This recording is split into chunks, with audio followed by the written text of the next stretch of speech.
உயிரே பிரியாணி. இப்ப பேசுவோமா பிரியாணி கவிதை.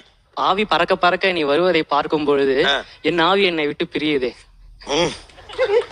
அப்பா ஆவி அவத்த கொடுங்க. ஏற்கனவே கவிதை தான் சொன்னாப்ல. இன்னும் 2 லைன் சேர்த்தனா பெரிய கவிதை. அன்பே பிரியாணி. அன்பே பிரியாணி.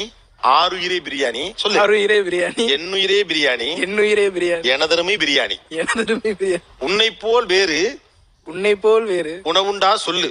உணவுண்டா சொல்லு. ஏன்னா சொன்னா சொல்லிட்டே இருக்க.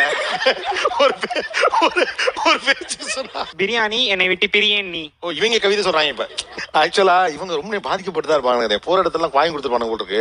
எங்கெல்லாம் பிரியாணின்னு கேக்குறப்ப எரிச்சலா இருக்கு. ஒரு திருமணம்னா பிரியாணி, விருந்துனா பிரியாணி, நண்பர்கள் வீட்டுக்கு போனா கூட பிரியாணி, எங்க போனாலும் பிரியாணி தான். அத கேட்டாலே வெறுப்பா வருது. வெறுப்பா தான் இருக்கு. எங்கெல்லாம் பிரியாணி கேக்குறப்ப எப்ப எங்கயாவது வெளியே போலான்னு சொன்னாலுமே ஃப்ரெண்ட்ஸ் டக்குன்னு வந்து பிரியாணி எங்க நல்லா இருக்கு சொல்றா எங்க கேட்பாங்க.